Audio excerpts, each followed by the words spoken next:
Assalamualaikum warahmatullahi wabarakatuh. Alhamdulillahi rabbil alamin. Wassalatu wassalamu ala asyrafil mursalin wa alihi wa sahbihi ajma'in. Rabbi shrah li sadri wa yassir li amri wa hlul 'uqdatam min lisani yafqahu qawli. Allahumma tibbul qulubi dawaiha wa afiyatil abdani shifaiha wa nurul absari wa riyaiha wa ala alihi wa sahbihi wa sallam. சங்கையான பாக்கியமான நபிதின விழாவில், சிறப்பான அந்த நிறை விழாவில் காலையில் இருந்த சிறப்பு நிகழ்ச்சிகளை ஒவ்வொரு நாட்டினுடைய ஒரு சிறப்பு அம்சமாக நான் மலேசியாவிலே இன்றைய காலையில் அந்த நிகழ்ச்சியிலே கலந்து கொண்டோம். காலால் புதுவாலை நான் இந்த பயத்தை படித்து பெருமானார் பிறந்த அந்த வைகிற நேரத்தை ஒரு விருந்தோம்பலோடு, இப்ராஹிம் அலைஹிஸ்ஸலாத்துடைய சுன்னத்தான விருந்தோம்பலோடு ஆரம்பிக்கப்பட்டு சிறப்பான முறையில் அந்த நிகழ்ச்சி ஒரு புள்ளியரிக்கக்கூடிய அமைப்பில் அமைந்திருந்தது. அல்ஹம்துலில்லாஹ். ஒவ்வொரு நாட்டினுடைய சில செய்திகளே பல நாட்டுக்கு போகக்கூடிய வாய்ப்பு வருகிற பொழுது நாம் அங்கு கலந்து கொண்டிருந்தால் அதை நமக்கு சொல்வதுண்டு. உலக மீலாது எப்படி நடக்கிறது? மீலாது என்பது தமிழ்நாட்டுக்குள்ளேயே நடந்து கொண்டிருக்கிறது. வேர்ல்டு மீலாது எப்படி நடந்து கொண்டிருக்கிறது? மலேசியாவிலே அல்லாஹ் தஆலா 2015 நாம் நேரடியாக இருந்து கண்ட நிகழ்ச்சி என்ற அடிப்படையில் நான் அதை கண்டு ரசித்தேன். அல்லாஹ் தஆலா பெருமானார் ஸல்லல்லாஹு அலைஹி வஸல்லத்தினுடைய பெருமைகளை நிறைய பேசுவதற்கு ஆயுளை தருவானார். அவர்களுடைய திருப்பொருத்தத்தையும் அவர்களுடைய கையிலால் ஹவுதுல் கௌசர் தண்ணீரை அதற்குரிய பாக்கியத்தையும் கனவிலும் நினைவிலும் அவர்களை கண்டுகளிக்கக்கூடிய பாக்கியத்தையும் அல்லாஹ் தந்தரல் புரிவானார். இந்த முத்தான இந்த விழாவில் 11 நாளில் 11 தலைப்பில் பேசினாலும் உங்கள் மத்தியில் இருந்து ஒரு நிறைவு விழாவாக இந்த விழாவில் எதை பேசுவது பெருமானாரை பற்றி என்ற ஒரு குழப்பத்தில் தான் பேசியாக வேண்டும். பெருமானாரை அல்யோமா அக்மல்து லக்கும் தீனக்கும், உங்களுக்கு நாம் எல்லாத்தையுமே பரிபூர்ணமா ஆக்கிட்டோம் நாயகமேங்கிறான். ஓட்டை இல்லாத நபி, குறை இல்லாத நபி, எல்லாமே நிறைவா பெற்ற நபி. நிறைவா பெற்றது என்பதை விட நம்பர் 1 நாயகர். இந்த உலகத்துல ஓட்ட பந்தயத்துல சாம்பியன் ஆயிருப்பான் ஒண்ணு, குடும்பத்துல டைவர்ஸ் ஆயிருப்பான். அவனுடைய பெத்த தகப்பனுக்கு நல்ல தகப்பன் பேராகிருப்பான். அல்லது 5 வருஷத்துக்கு மேல அவனை யாரும் ஓட்டு போட்டு அவனை தேர்ந்தெடுக்க மாட்டாங்க. சமுதாயத்துல எப்பண்டா எலெக்ஷன் வருது அப்படிங்கிற அமைப்பில் இருப்பான். இந்த உலகத்திலே சகலகலா துறையிலும் நம்பர் 1 நாயகர் என்று அந்த பெருமைக்குரிய அந்த மகான் இந்த உலகத்திலே யாராவது சொல்ல முடியுமா? நான் தான் குடும்பத்தை எல்லாரும் கல்யாணம் முடிக்கிறாங்க, மனைவியை அடியோடு ஆரம்பிக்க எத்தனை பேர், பிள்ளைகள்கிட்ட எத்தனை பேர் பாசம் காட்டுகிறார்கள். பொம்பளைங்க பிள்ளைங்கள தாய்மார்கள் அதிகமா பாசத்தை காட்டுவாங்க. ஆனா கொஞ்சம் கையை நீட்டுவது ஆம்பளைங்க, நீ அடிங்க அப்படின்னு சொல்லி அப்படின்னு சொல்லுவாங்க தகப்பன். ஸல்லல்லாஹு அலைஹி வஸல்லம் தன்னுடைய பிள்ளைகள்கிட்டையும் சரி மற்ற பிள்ளைகள்கிட்டையும் சரி அனசரில்லான்னு சொல்லுவாங்க, பெருமானார் மாதிரி குடும்ப பாசம் உள்ள ஆளுநர் யாரையுமே நான் பார்த்தது கிடையாது. ஒரு குடும்பம் சொன்னாலே எப்படி பாசம் காட்டணும், பாசத்துல கூட பெருமானார் நம்பர் 1. அதத்தான் அல்லாஹ் சொல்லுவான், ரசூலுல்லாஹ்வுடைய பாசத்தை நீ மனிதர்களுக்குள்ள அடக்க முடியாதுப்பா, ஜின்களையும் தாண்டியது, வானவர்களையும் தாண்டியது, இந்த உலகத்தில் இருக்கக்கூடிய எல்லா உயிரினங்களுக்கும் சொல்வார்கள் ரஹமத் இருக்குல்ல, ரஹமத். இந்த ரஹமத் என்பதை 100 பங்கு வச்சு ஒரு பங்கு உலகத்தில் உள்ள எல்லா தாயும் தன்னுடைய குஞ்சின் மீதும் குட்டிகள் மீதும் தன்னுடைய பிள்ளைகள் மீதும் காட்டக்கூடிய பாசம் எல்லாம் ஒண்ணுதான். இந்த 99 தான் அல்லாட்டு. அது மாதிரி உலகத்திலே பெருமானார் ஸல்லல்லாஹு அலைஹி வஸல்லம் பாசத்தை சொல்லும்போது சொல்றான், அவர்கள் ரஹ்மத்துல் ஆலமீன்ங்கறாங்க. நான் எப்படி உலகத்துக்கு ரப்பா இருக்கிறேனோ இந்த உலகத்திற்கே பாசம் காட்டக்கூடிய நபி. அதனால்தான் பெருமானார் மீது இந்த உலகமே காதலாக மாறி. ஒரு பில்டிங் எடுத்துக்கிட்டா ஒரு சமயம் ஹிஜ்ரி 100ல பைத்துல் முகத்தஸ் இடிச்சு கட்ட ரசூலுல்லாஹ்வுடைய பள்ளிவாசல் இடிச்சு கட்டப்பட்டது. வஃபாவுல் வஃபான் கிதாபுல எழுதுவார்.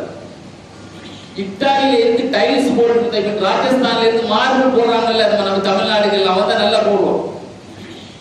அப்ப அதெல்லாம் ஒரு பூர்ண கல் போடும்போது ஒருத்தர் என்ன செய்தான், ஒரு இத்தாலி நாட்டுக்காரன் ரசூலுல்லாஹ்வுடைய வெறியன் மிஹ்ராப்ல ஒண்ணுக்கு அடிக்கணும்னு பார்த்தான்.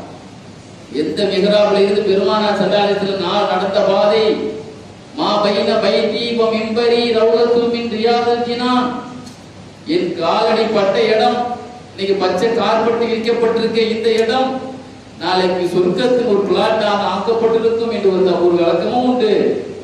மலக்குமார்கள் நடமாடக்கூடிய ஒரு விளக்கம், சொர்க்கத்துல மலக்குமார் நடுவாங்க, அந்த பச்சை கார்பெட் பகுதியில மலக்குமார்களுடைய நடமாட்டம் இருக்கின்ற ஒரு விளக்கமும் உண்டு. அந்த ஹதீஸ் அந்த இடத்துல ரசூலுல்லாஹ்வுடைய மிம்பர்ல சிறுநீர் கழிக்கிறதுக்கு தயாரானா யாருமே இல்லாத நேரத்தில் ஒரு கல்லு கழுந்தவன் தலையில ஒன்று. மஸ்ஜித் நபவியினுடைய ஒவ்வொரு தூணும் பெருமானாருடைய காதல. யாராவது அந்த இடத்துல அசிங்கமான நினைத்தால் போலீஸ் தேவையில்லை. அந்த கல்லே, அந்த காலத்துல எல்லாம் கல் பள்ளி தானங்க, ஒரு கல்லே அவன் தலையில வந்து மூளை சிதறிக்கை கிடந்தான். வஃபால் எழுதுவார். மதீனாவுல ஒரு முனாஃபிக் ஒருத்தன் இருந்தான், அபூ துஐமாங்கிறவர். அவன் என்ன செய்தான், ஒரு திருட்டுத்தனம் பண்ணிட்டு ஒரு அப்பாவியான ஒரு ஆள் மேல அந்த திசை திருப்பிட்டான். குர்ஆன் மூலமாக ஆயத் இறங்கி அவனுடைய அல்லாஹ் கேவலப்படுத்தினான். குர்ஆன் கேவலப்படுத்தவும் உடனே என்ன செய்தான், தன்னுடைய கவிதையின் மூலமா ரசூலுல்லாஹ்வை திட்ட ஆரம்பிச்ச சஹாபாக்கள் விடுவாங்களா? புலவர் ஹஸ்ஸான் சாபித் என்ன செய்தார், தாக்கி சஹாபா, அதாவது வாள் தாக்குறதை விட அவங்களுக்கு கவிதைகள் தான் பயங்கரமா தாக்கும். நீங்க பாருங்க, ஒரு ஆள் திட்டும் போது அவங்க உமாவை வாப்பா சேர்த்து கோபத்துல நிறைய பேருக்கு வார்த்தை எவ்வளவு பெரிய வேலை செய்து பாருங்க. அதனால ஹஸ்ஸான் சாபிக்குடைய அந்த திட்டத்தை தாங்க முடியாம மக்கா விட்டு ஓடி தாயிஃபுக்கு போயிட்டான். தாயிஃப் நகரத்துல ஒரு வீட்டுல உட்கார்ந்து அந்த வீடு கட்டி நினைஞ்சு அவன் மேல விழும். ரசூலுல்லாஹி ஸல்லல்லாஹு அலைஹி வஸல்லம் பாசம் காட்டாத அந்த உலகத்திலேயே அவன் என்ன செய்ய முடியாது, படைப்பினங்களுடைய பாசத்தை பெற முடியாது. ஆக பெருமானார் ஸல்லல்லாஹு அலைஹி வஸல்லம் ஒரு குடும்ப சென்டிமெண்டர் பார்த்தாலும் நபிகள் நம்பர் 1. நீங்க பாருங்க, தங்கச்சி அப்படி எடுத்துக்கிட்டா, சகோதரி எடுத்துக்கிட்டா, கல்யாணம் முடிச்ச பிறகு அந்த பாசத்தை நிறைய பேர் குறைச்சிடலாம். ரசூல் ஸல்லல்லாஹு அலைஹி வஸல்லம் கூட பிறந்தவங்க இருந்தாங்க இல்லையே, நிறைய தங்கச்சிமார்கள் ரசூலுல்லாஹ்வுக்கு பால் குடி உறவுல இருந்தாங்க. ஹுனைன் யுத்தத்திலே கைதியா இருக்கும் போது ஷீமத்து சாதியான ஒரு பெண் சொல்லிச்சு, நீங்க என்னை கைதியா வச்சிருக்கீங்க, நான் ரசூலுல்லாஹ்வுக்கு தங்கச்சி, எங்க அம்மாட்ட தான் அலிமத்து சாதி அம்மாட்ட தான் பால் குடிச்சாங்க. ஸல்லல்லாஹு அலைஹி வஸல்லம் ரசூலுல்லாஹ்வுக்கு கூட பிறந்த தங்கச்சி தானே, கூட பிறந்த தங்கச்சி மாதிரி தானே பால் குடி உறவு. சஹாபாக்கள் போய் சொன்னாங்க, ஷீமத்து சாதியான ஒரு பெண் உங்களை தங்கச்சி சொல்றாங்க, மருகப்பா பாசமான சகோதரியே வருங்க. ஆனால் எந்த அணியில இருக்கிறாங்க, எதிர் அணியில இருக்கிறாங்க, கைதியா இருக்கிறாங்க. நீதானம்மா, நீ என் கூட இருக்கிறியா அல்லது உனக்கு நிறைய சொத்து பத்திரம் தந்து அனுப்புவான்னு கேட்டா. எப்படிப்பட்ட பாசமான இன்னைக்கு சகோதரிகளையே எத்தனையோ மனைவிமார்கள் பிரிச்சிடறாங்க சகோதரி பாசத்தை. அபூ லஹப் யாருங்க, பெருமானார் பிறந்த செய்தி கேட்ட உடனே என் தம்பிக்கு புள்ள பிறந்திருக்கான்னு சொல்லி அந்த சொல்ல வந்த சுவைபாவையே விடுதலை செய்த அளவுக்கு அந்த குடும்பத்தில் ஒருவர் ரசூலுல்லாஹ்வுடைய விரோதத்தை ஒரு வகையில காட்டாலும் அந்த சந்தோஷத்தையும் காட்டுவது தானங்க. அதனாலே அவருக்கு நரகத்துல கூட ஒரு தேநீர் வழங்கப்படுதல் அவருடைய கையில் இருக்கிறது புகாரில் வருது. இந்த அபூ லஹப் இவருடைய குடும்பத்தை பத்தி அல்லாஹ் சொல்லுவான், நாளைக்கு கியாமத் நாளையில அவர் சம்பாதித்த செல்வமும் இன்னும் அவரை காப்பாற்றாது, அபூ லஹபை காப்பாற்றாதுங்கிறாங்க. பிற்காலத்துல அவங்களுடைய மக ரசூலுல்லாஹ்வுடைய தங்கச்சி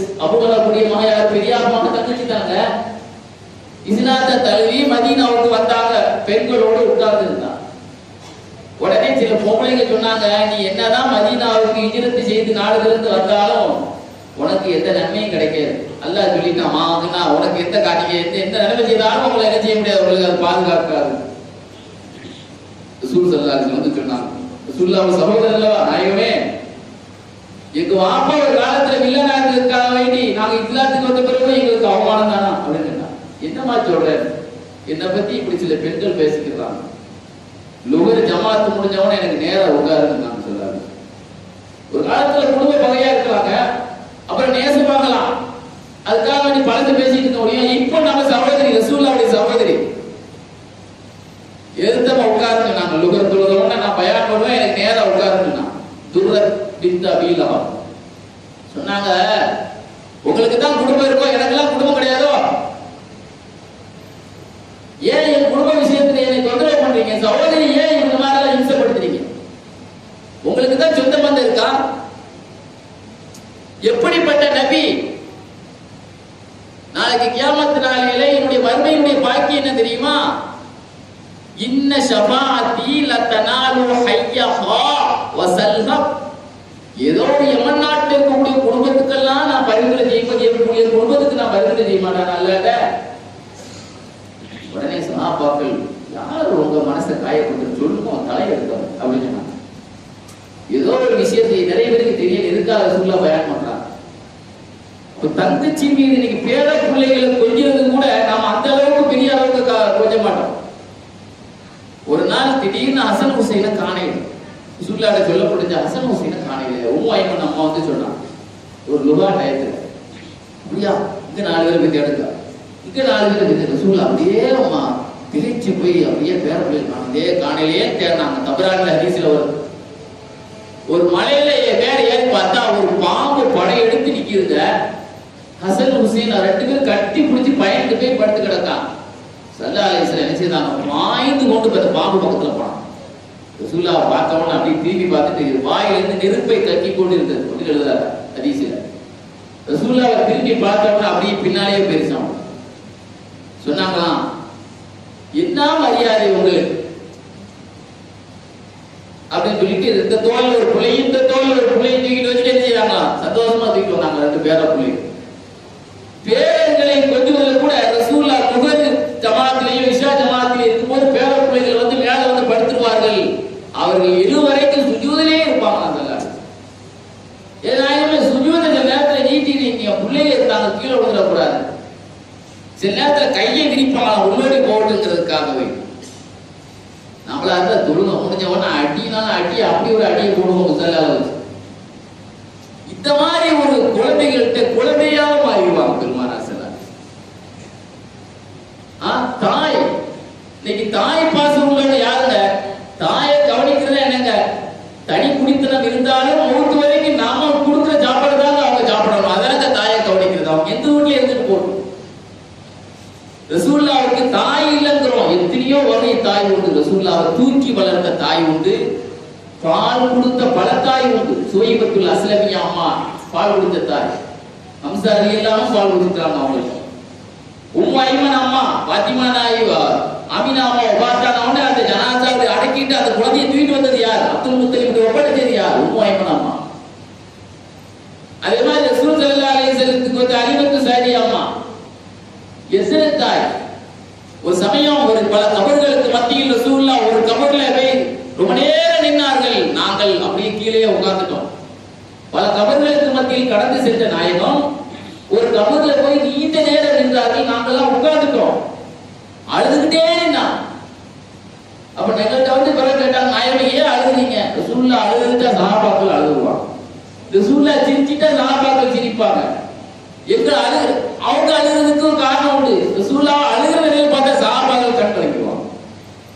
அப்படி அழுதி நாயகம் எதுக்காக நீங்க அழுகிறீங்க? நீங்க அழுகிறீங்க அதனால நான் அழுகிறேன். எங்க உம்மாவுடைய கவுரு, எங்க உம்மா கிட்ட தியாகத்தை செய்யறதுக்காக அல்ல அனுமதி கேட்டேன், அல்ல எனக்கு தந்தான். எல்லா தாப்பும் எல்லா பிள்ளைக்கும் இருக்கிற தாய் பாசத்துல தான் எனக்கு உள்ள பாசத்துல அழுதேன்னா. 60 வயசுலயும் கூட தாய் முகம் கூட ஞாபகம் இருக்குமான்னு தெரியல.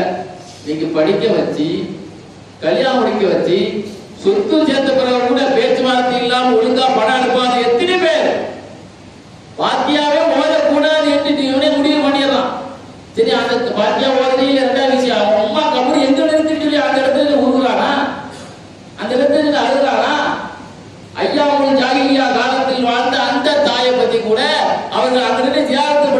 என்றால் இந்த உம்மத்துக்கு முன்மாதிரி இல்லையா இது? ஸல்லல்லாஹு அலைஹி வஸல்லம் ஹயாத்தா இருக்கிற வரைக்கும் சுவைபத்தில் சுனியாவுக்கு ட்ரெஸ் கொடுத்துட்டே இருப்பாங்களாம். அவங்க பால் குடிச்ச தாய் ஒபாத்தான பிறகு அந்த அம்மாவுடைய குடும்பத்தினர்கள் யாராவது இருக்கிறாங்களான்னு கேட்பாங்க. அந்த குடும்பத்துக்கும் உதவி செய்திருக்காரு. ரசூலுல்லாஹ் சொன்னாங்க, ஒரு தாய் தந்தைக்கு செய்ய வேண்டிய கடமை. நான் ஒரு நாள் பேசியிருக்கேன் ஹதீஸுடைய ரசூலுல்லாஹ்வுடைய சுன்னத்தை பத்தி பேசும்போது, வாப்பா அம்மாவுக்கு செய்ய வேண்டிய கடமைனாலும் சொல்லல, வாப்பா அம்மாவுடைய ஹயாத்துக்கு பிறகு அவருடைய தோழிமார்களுக்கு அவருடைய நண்பர்களுக்கு உதவி செய்திருந்தாங்க, அவங்க குடும்பத்துக்கு உதவி செய்து. அப்ப எதுக்கு கேட்டாங்கன்னா, ஹயாத்தா இருந்தா இல்ல இருந்தா உதவி செய்து தான் கேட்டாங்க. கதீஜாமா கல்யாணத்துல அலிமத்து சாதியா வந்த பொழுது 40 ஆடு பறிச்சு கொடுத்தாங்க. கல்யாண வீட்டுக்கு வந்தா நிறைய பண்ட பலகாரம் கொடுப்பாங்க. 40 ஆடு அலிமத்து சாதியா அம்மா கொடுத்தாங்க. அபூ துஃபைல் ரலியல்லாஹு அன்ஹு சொல்வார், ரசூலுல்லாஹ் உம்ராவுக்கு வந்தார்கள். ஹுனைன் யுத்தம் முடிந்து ஜியரானா இடத்தில் நாங்கள் இருந்தோம். ஒரு மனிதர் வந்தார். ரசூலுல்லாஹ் எழுந்து கீழே விரித்தார்கள். கேட்கப்பட்டது, இந்த பெரியவர் யாரு? எங்க வாப்பா, எனக்கு பால் கொடுத்த தாயினுடைய கணவர் என்று ரசூலுல்லாஹ் சொன்னாங்க. அந்த தகப்பனுக்கு என்ன மரியாதை? அந்த பெத்த தகப்பனை பார்த்திருந்தா தோல்ல வச்சு தூக்கி இருப்பாங்கன்னு அர்த்தம். ஒரு மனிதர் சொன்னார், எங்க வாப்பா திருடுறாரு என் பணத்தை அப்படின்னு. ஒரு மகன் வந்து ரசூலுல்லாஹ் சொன்னார், எங்க வாப்பா என் பணத்தை திருடுறாருன்னு. அவர்கிட்ட கேட்டாங்க, என்னங்க திருடுறீங்களாங்க? அவர் சொன்னாரு, யாரும் சொல்லலாம், அவன் சின்ன பையனா இருக்கும்போது கேட்டதெல்லாம் வாங்கி கொடுத்தேன், பணத்தை எல்லாம் அவனுக்கு செலவு பண்ணேன். நான் பலகீனமான பிறகு அவன் தனியாக ஆயிட்டான், எனக்கு தரது கணக்கு பார்க்கறான். சொன்னாங்க, உன் பணமா? உன் பணம், நீயும் உன் சொத்தும் அவன் சொத்து தான். எப்படி நீ அவன் சொத்தோ, ஒரு செல்வமும் அவன் சொத்து தான். அவனை கேட்கற அவசியமே கிடையாது. அதுக்கு பேரு திருட்டு பணம் இருக்கிறியா? இந்த உலகத்துல தாயை எப்படி கவனிக்கணும் சொன்னதில்லை. தனக்கு தாய் எப்படி இருந்தால் எப்படி செய்யணுங்கிறத கூட இந்த உலகத்துக்கு செய்து காட்டியவர்கள். நீங்க பாருங்க, அண்ணன் என்னடா தம்பி என்னடா கொச்சைப்படுத்துறான் சகோதரத்தினுடைய ஒரு சகோதர உறவுகளை. ரசூலுல்லாஹ் மாதிரி ஒரு சகோதர பாசத்தை யாருமே பார்க்க முடியாதுங்க. ஜாஃபர் ரசூலுல்லாஹ் மாதிரியே ரசூலுல்லாஹ் குடும்பத்தை 5 பேர் இருப்பாங்க. ஜாஃபர் இப்னு அபீ தாலிப் அலி ரலியல்லாஹு அன்ஹு 10 வயசு மூப்பாங்க. ரசூலுல்லாஹ் மாதிரியே சாயல் இருப்பான். அதே மாதிரி ரசூலுல்லாஹ்வுடைய பெரியாப்பா மகன்கள் அபூ சுஃபியான் ரசூலுல்லாஹ் மாதிரியே இருப்பார். சாயித் இப்னு உபை ஷாஃபி இமாமுடைய 4வது தலைவர்கள் அவர் ரசூலுல்லாஹ் மாதிரியே இருப்பார். அப்பாஸ் ரலியல்லாஹு அன்ஹு மகன் குஸம் இப்னு அப்பாஸ் ரசூலுல்லாஹ் மாதிரியே இருப்பாங்க. அஸர் ரலியல்லாஹு அன்ஹு ரசூலுல்லாஹ் மாதிரியே இருப்பாங்க. 5 பேர். ஜாஃபர் இப்னு அபீ தாலிப் கப்பல் ஏறி ஒரு கூட்டம் மதீனாவுக்கு முந்தி அபஸாவுக்கு எத்தியோப்பியா நாட்டுக்கு போச்சிட்டாங்க. 7 வருஷம் கழிச்சு கப்பல் வந்து இறங்குச்சு கைபர் போர்ல. ஜாஃபரை பார்த்த உடனே அப்படியே ரசூலுல்லாஹ் வேட்டியை கூட ஒழுங்கா உடுக்கல, அப்படியே வேட்டி இழுத்துக்கிட்டே போய் கட்டி பிடிச்சு அடைச்சி சொன்னாங்களா, அதாவது கைபர் வெற்றியை கொண்டாடுறதா அல்ல என் தம்பியினுடைய வருகையை பார்த்து சந்தோஷம் பண்றதா? கைபர் வெற்றியை நினைச்சு சந்தோஷப்படுறதா? ஜாஃபர் இப்னு அபீ தாலிப் நெத்தி சொன்னாங்களா, என்ன போலயே குணத்தாலும் நிறத்தாலும் இருக்கியப்பா. அப்ப சகோதரர்களை குடும்ப பாசத்திலேயும் நம்பர் 1 பெருமானார் ஸல்லல்லாஹு அலைஹி வஸல்லம். அதே மாதிரி ரசூலுல்லாஹ்வுக்கு சில ஆம்பளை பிள்ளைங்க தங்கல. அனஸ் ஸல்லல்லாஹு சொல்வாங்க, நபி அவர்களுக்கு இப்ராஹிம் ஒரு குழந்தை பிறந்துச்சு. ஒரு கொல்லன் வீட்டுல தான் அந்த குழந்தை வளர்ந்துச்சு. அந்த வீட்டுக்கு ரசூலுல்லாஹ் காலையில போவாங்க. அவர் அடுப்பு எரிஞ்சுக்கிட்டு இருக்கு. நான் போய் அடுப்பான ரசூலுல்லாஹ் வந்துட்டு இருக்காங்க, புகழா இருக்க கூடாது. ரசூலுல்லாஹ் தொட்டில் அடக்கிற அந்த குழந்தையை தூக்கிட்டு அப்படியே முத்திட்டு டெய்லி வருவாங்க வீட்டுக்கு. அந்த குழந்தை இறந்தவன அந்த குழந்தையை பார்த்து தேம்பி அழுதான். ஆறுதல் சொல்ற நீங்களா நாயகமே கலங்குறீங்க, இந்த பிள்ளையினுடைய மீது நான் வச்ச பாசத்துல கலங்குறப்பா, அல்லாஹ் நான் ஏச மாட்டேன்னு சொன்னாங்க. இந்த உலகத்துல எப்படிப்பட்ட பாசமான ஒரு தந்தையாக. அழகுல எடுத்துக்குங்க, நபி அவர்களுடைய அழகுக்கு இந்த உலகத்துல அழகு உண்டா? அழகுல நம்பர் 1 சொல்வார்கள் ஆயிஷா அம்மா, பெருமானாரை யாராவது பார்த்தா ஒன்று சூரியனுக்கு ஒப்பிட மனசு வரும், அல்லது சந்திரனுக்கு ஒப்பிடுறதுக்கு மனசு வரும்.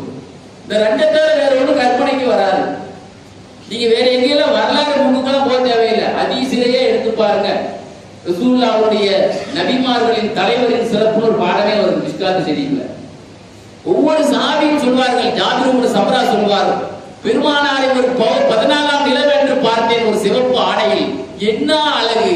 நிலவையும் ஒரு பார்வை பார்த்துக்கிட்டே பெருமானாரை முகத்தையும் ஒரு அழகு பார்த்துக்கிட்டேன். 2 பேர்ல யார் அழகா இருக்கிறாங்க அப்படின்னு பார்த்து கடைசியில ரசூலுல்லாஹ்வுடைய அந்த சிவப்பு ட்ரெஸ்ஸுக்கு அவங்க தான் எனக்கு அழகா தெரிஞ்சாங்க. சொல்வார்கள் அபூ ஹுரைரா ரலியல்லாஹு அன்ஹு பெருமானார் ஸல்லல்லாஹு அலைஹி வஸல்லம் மாதிரி ஒரு ஆண் அழகரை நான் பார்த்ததில்லை, அவர்கள் மாதிரி ஒரு விரைவா நடக்கிற ஆளையும் பார்த்ததில்லை. நாங்க பின்னாலேயே ஓடுவோம், நடந்து போவாங்க சாதாரண இழைக்காம. நான் நினைப்பேன் பூமி சுத்தப்படுதும் அவங்களுக்கு, நமக்கு தான் நீட்டப்படுதும் நினைப்பேன். ருபைய பின்த் முஅவ்வித் என்ற ஒரு பதில் சஹாபியினுடைய மகள்கிட்ட கேட்கப்படுச்சு. சஹாபாக்களுடைய பிள்ளைங்க கேட்டாங்க, பெரிய வயசான பாட்டி ஆயிட்டாங்க. சொன்னாங்க, ஏம்மா இந்த ஊர்ல அம்மா அம்மாங்களா பாட்டிமாங்களா அம்மாங்களா ரசூலுல்லாஹ் எப்படி இருந்தாங்க சொல்லுங்களேன். சின்ன பிள்ளைங்க எல்லாம் கேட்கறாங்க, அவங்க வயசாகி முடிஞ்சவங்க. சொன்னாங்க, சிஃபீலனா பெருமானார் எப்படி இருப்பாங்க சாட்டா சொல்லுங்களேன்.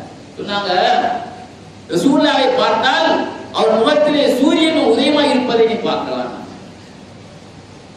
இந்த அளவுக்கு எல்லாருமே ஒரு சமயம் நூலை நூத்துக்கிட்டே இருந்தாங்க. சுயுத்திமா எழுதுவார், கசாயஸ் கூப்பிடுறாரு, சூழலை ஏற்படுத்திச்சுட்டே இருந்தாங்க வீட்டுல. அப்படியே முத்து முத்தா வேர்த்து போட்டுச்சு சொல்லுவாங்க. வேர்வையில கூட சில பேர் அழகு இருந்தாலும் அசிங்கமாயிடும். வேர்க்கிற நேரத்தில் அழகான மூஞ்சி கூட அப்புறம் வேர்வை தொடச்சாதான் அழகு தெரியுங்க. ரசூலுல்லா வேர்த்துட்டு ரொம்ப அழகா இருக்கும். அது எவ்வளவு விசித்திரமானது. அப்படியே அழகை பார்த்து பிரமிச்சு போய் ஆயிஷா நான் எப்படி இருந்தாங்க, என்ன ஆயிஷா திகைச்சு போயிட்டேன். யார் சொல்லா, அரபு நாட்டில் ஒரு புலவர் இருந்தாரு அபூ கபீர் உதடிட்டு. அவர் ஒரு கடிதம் ஒன்று படிச்சிருக்கிறாரு. எத்தனையோ சுத்தமான பெண்களுக்கு கருவில் உருவான பிள்ளைகள்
சொன்னாங்க எண்ணி விடலாம். அப்படியே அப்படியே நிறைய வேகமா பேச மாட்டாங்க, எண்ணி குறிப்பெடுத்து மனசுல அப்படி ரெக்கார்ட் ஆயிடும். அழகான முறையில் பேசுவார்கள். அவர்களை மாதிரி ஒரு சிறந்த பேச்சாளரை நான் பார்த்ததில்லை. எதுக்கு சொல்றாங்க, எல்லாத்திலையும் நம்பர் ஒன். பெருமானார் ஸல்லல்லாஹு அலைஹி வஸல்லம் மனைவிமார்கள் எடுத்து பாருங்க. யாரெல்லாம் அவங்கள கல்யாணம் முடிச்சாங்களோ அவங்க எல்லாம் முன்னால அவங்க கனவுலயே கல்யாணம் முடிக்கிறதுக்கு முந்தி பார்த்திருக்கிறாங்க. எல்லாருமே சூரியனாகத்தான் பார்த்தாங்க, சந்திரனாகத்தான் பார்த்தாங்க. ஒரு காயம் ஒன்று இருந்துச்சு சபியா நாயகி, ஆறாமல் கைபர் போர்ல. என்ன சபியா உங்க கண்ணத்துல உங்க நெத்தியில ஒரு காயம் இருக்கேன்னு கேட்டாங்க. ஒரு கனவு கண்டேன், நீங்க கையில் போருக்கு வரும்போது படுத்து கிடக்கிற என்னுடைய கணவரோடு புது மாப்பிள்ள ஒரு என்னுடைய நெஞ்சில ஒரு சூரியன் விழுற மாதிரி கனவு கண்டேன். என் கணவர்கிட்ட சொன்ன உடனே ஒரு குத்து முகத்துல வச்சுட்டேன், அரபு நாட்டு அரசன் நீ கல்யாணம் பண்ணிக்க போறியா அப்படின்னு. ரசூல் ஸல்லல்லாஹு அலைஹி வஸல்லத்தை பத்தி தௌராத் வேதத்திலே எல்லா வேதத்திலையும் ஒளியாகத்தான் பார்க்கணும். நமக்கு தெரிஞ்ச செய்தி தாங்க. ஒரு தடவை ஜிப்ரீல் அலைஹிஸ்ஸலாம் ரசூலுல்லாஹி ஸல்லல்லாஹு அலைஹி வஸல்லம் ஜிப்ரீல் அலைஹிஸ்ஸலாம் தான் உங்க வயசு என்ன கேட்டாங்களே. சிறுமுல் பையன் எழுவார், என் வயசு என்னன்னு தெரியல, ஒரு குறிப்பு சொல்ற ஒரு புள்ளி விவரம் அதை வச்சு நீங்க கணக்கு பண்ணிக்கங்க என் வயசு என்னன்னு. ஒரு நட்சத்திரம் வானத்தில் 4வது வானத்தில் உதிக்கும். அது 72,000 வருஷத்துக்கு ஒரு தடவை அது உதிக்கும். ஒரு தடவை உதிச்சிட்டா திரும்ப 72,000 வருஷத்துக்கு தான் உதிக்கும். அதை 72,000 தடவை நான் பார்த்திருக்கேன். ஆனா தாலிக்கல் கௌப் நான் தான் நட்சத்திரங்கள் நான் சொல்லலாம். அதனாலதான் மதீனா வாசிகள் ரசூலுல்லாஹ் பார்த்ததில்லை. நீங்க மாதிரி பத்திரிகை மாதிரி பார்க்கல. ரசூலுல்லாஹ் வந்த உடனே அன்சாரிகளுக்கு வாயில வந்ததே எங்கள் மத்தியில் நிலவு வந்துருச்சுன்னு வாயில வந்திருப்பாரு. ரசூலுல்லாஹ் பார்த்த உடனே எங்களை நோக்கி எது உதித்து விட்டது, நிலவு உதித்து விட்டது. அதே மாதிரி நாங்க ஸல்லல்லாஹு அலைஹி வஸல்லம் மனைவிமார்கள்ல பனுல் முஸ்தலக்கு போல ஜுவைரியா அம்மா கல்யாணம் முடிச்சாங்க. ஜுவைரியா அம்மாவும் சொல்லுவாங்க, நான் வந்து படுத்து கிடக்கும் போது ஒரு சத்திரன் நொறுக்கிய மேல விடுற மாதிரி கனவு கண்டேன். ரசூல் ஸல்லல்லாஹு அலைஹி வஸல்லம் அதுக்கு பிறகு அவர் கணவர் முன்னாள் கணவர் யாராவது ரசூலுல்லாஹ் கல்யாணம் முடிச்சாங்க.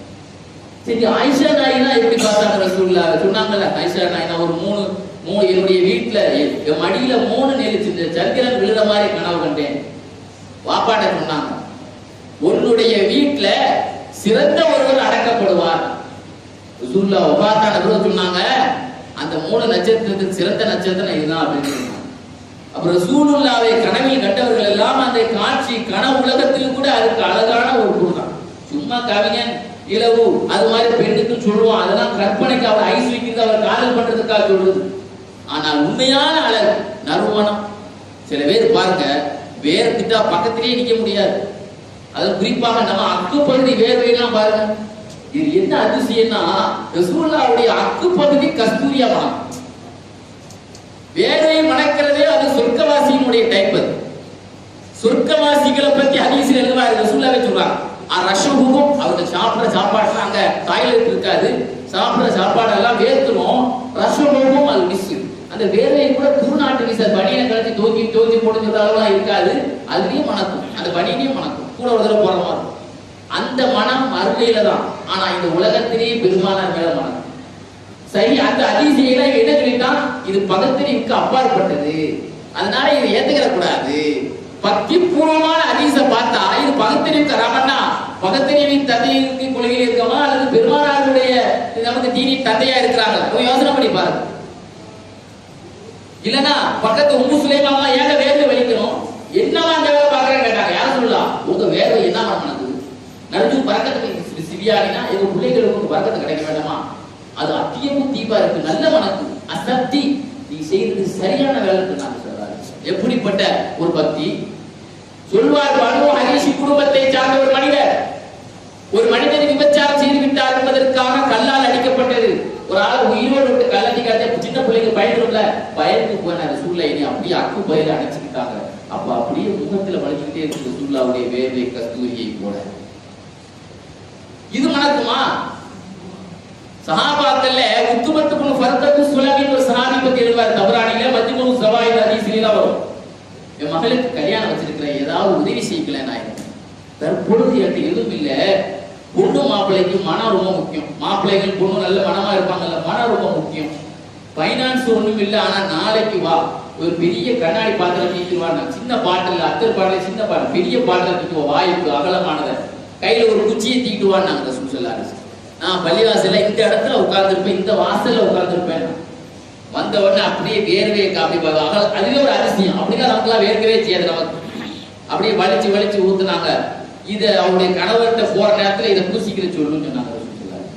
இப்படி குடிச்ச உள்ள விட்டு மேல நினைச்சு இருக்க தேக்க சொல்லி கொடுத்தாங்க. இந்த ஹதீஸ்ல எழுதுறாங்க, அந்த அம்மா மதீனா, அந்த பெண் பூசிக்கொண்டால் மதீனா வாசிக்கே மணக்கும், மதீனாவுக்கே மணக்கும். அதனால அந்த வீட்டுக்கே பைத்துல் முத்தையபீன், மணக்கும் இல்லம்னு பேரு.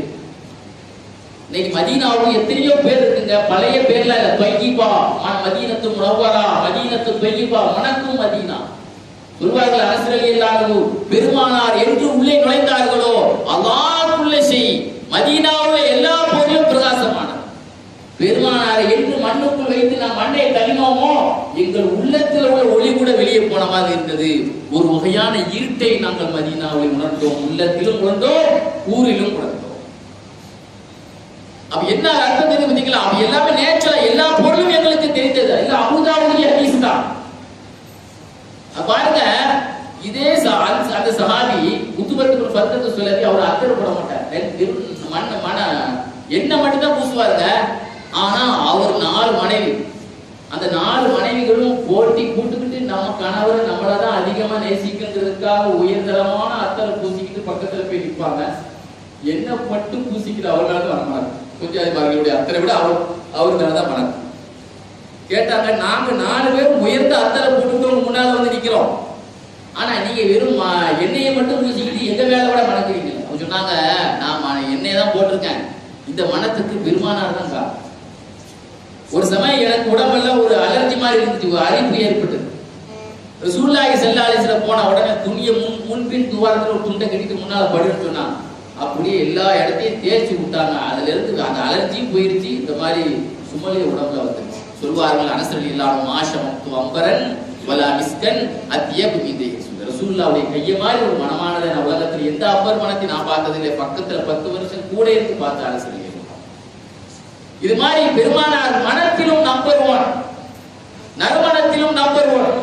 இன்னைக்கு பாருங்க, மையத்தானா பத்திய கொளுத்தி வைக்கிறான், நாரி பெரும்ல. அதனால ரசூலுல்லாஹ் ரூஹு, ஆயிஷா நாயுடைய நெஞ்சிலிருந்து ரூஹு போகும்போது சொல்வார்கள், ரசூலுல்லாஹ்வுடைய ரூஹு பிரித்தது. ஒரு மனத்தை நான் அனுபவித்த வாழ்க்கையில அந்த மனம் நான் இது வரைக்கும் பார்த்ததில்லை. ரசூலுல்லாஹ் ரூஹு பிரிகிற நேரத்துல ஒரு மனத்தை பார்த்தேன், அது ரொம்ப அற்புதமான. சரி, ஃபர்ஸ்ட் வந்து அவங்கள வந்து முத்தம் வந்தாங்களே அபூபக்கர் சித்திக் நாயகம், என்ன சொன்னாங்க தெரியுமா? மாத்தியபக்க யா ரசூலுல்லாஹ், மாத்தியபக்க யா ரசூலுல்லாஹ் மையத்தன். நீங்க ஹயாத்தா இருக்கும் போது என்ன மனம் அடைஞ்சீங்க நாயகமே, ஒபாத்துக்கு பிறகு என்ன மனம் அடைக்கிறீங்க நாயகம்.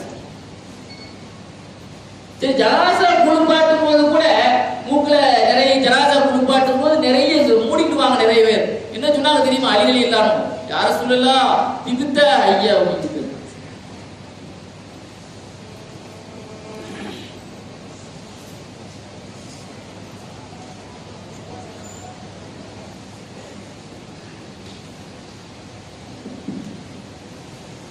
நபிகள் நாயகம் ஸல்லல்லாஹு அலைஹி வஸல்லம் மனித நேயத்தை எடுத்துக்கொண்டார்.